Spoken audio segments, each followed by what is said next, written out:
Watch your folks, 965 here. You join me somewhere a little bit different. This is the office stroke spare bedroom. But I figured I would just do this one tonight as I got an hour free rather than going up the hill and setting all the equipment up and the tripods and the mics and all that stuff. I would just do it here.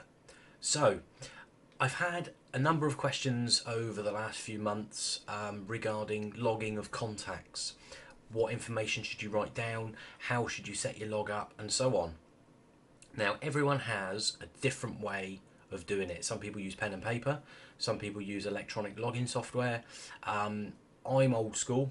I like a pen and a paper, so that's what I use.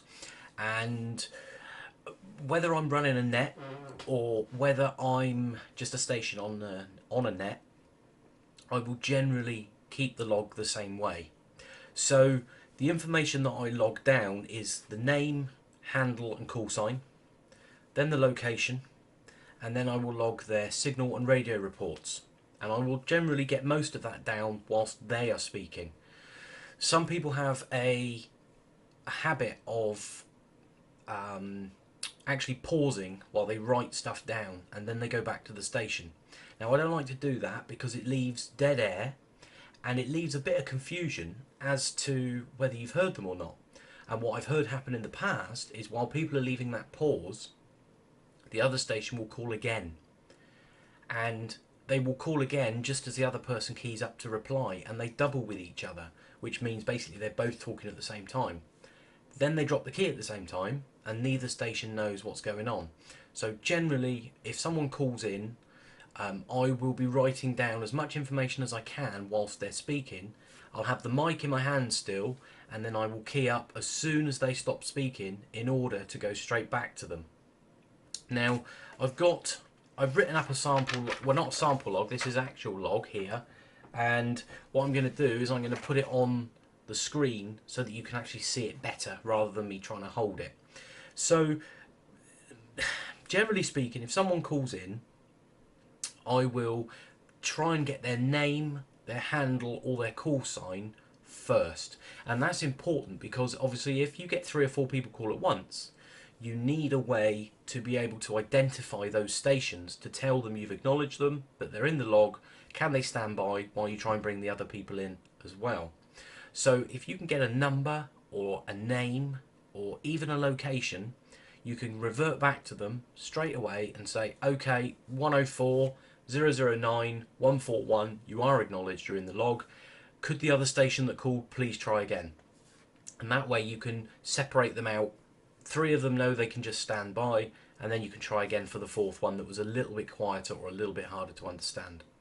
So let's put up a picture of the actual log, and then you will be able to see exactly the information that I write down. So as you can see, first piece of information that I put down is what net I'm on, the date and where I am. So on this one it's the Midweek DX, which is now called the Tumbleweed Net. It was the 23rd of September. I've written 15, but that should be no, that is 15, 2015 that log is from, and I was on Salisbury Plain. Now the first person to call, as you can see, was Dave.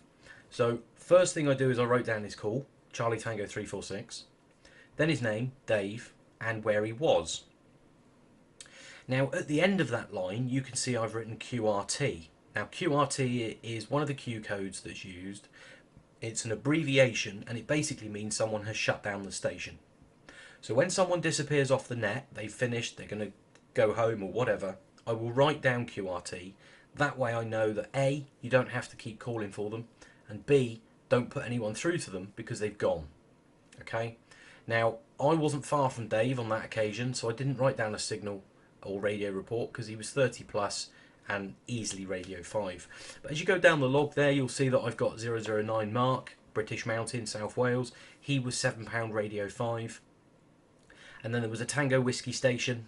His name was Robin in Bristol. He was 5x5, and so on down the list. Now at the bottom there are 2 stations that don't have call signs, so I've just got their handle. One was Meadowman, and that's Tony, and the other one was the Concrete Cowboy, Louis in Hereford. So if they haven't got a number, they may well have a handle. They could probably old school breakers. Now, something you will see there are the arrows on the right hand side. Now, that's not something I've seen anybody else do, but it is something that I do. So what that basically tells me is if I can't hear a station, I make a note of who can hear that station. Then if I either want to try and get them to put a call out, or whether I want them to, you know, whether someone's trying to call them, I can ask the station that I know can hear them to relay my messages. So for example, if you look at 009 there, second one down, Mark, he's got the arrow and that goes all the way down to Delta Charlie 146 Darren in Devon. Now Mark could hear Darren, but I couldn't. So that just reminds me who can hear who if I can't hear them. And that's just something I do. And you'll see there actually Mark's got quite a few. Now Mark is in a good spot. British Mountain, South Wales, very high, overlooks the Bristol Channel, and it's a good spot. And he was actually hearing Darren, he was hearing Ever Ready Dean in South Wales, and Fisherman Ian in South Wales. I couldn't hear any of those stations. So any time it was their call, or if someone said they could hear them but they couldn't, you know, I could get Mark to ask them, are they still there? I could get Mark to ask them if they can hear anyone, do they want to put a call out, and so on. So that's really it. That's really how I make my log. It's call sign or handle, their name, their location, their signal and radio reports, and I also log down when they've gone clear or gone QRT. And that's really all I write down. And that's all there is to it. So it's a very simple process. You could write as much or as little down as you like. I'm generally in quite a good spot, so I do have quite a big log. That was a quiet net that night. But yeah, I generally write QRT as well. That just lets me know that they've gone. And it's as simple as that. A full log is also quite handy if the net chair can't hear someone. So, for example, say let's just say, for example, that Sid's running the net on a Sunday DX, for example. Okay, he might say, can anyone hear that station? I'm not taking them too well. Now I've got in my log who can hear that station. Okay, and I've also got in my log how they're coming through to me. So I can then become an aid to the net chair to help put other people through that Sid might not be able to hear.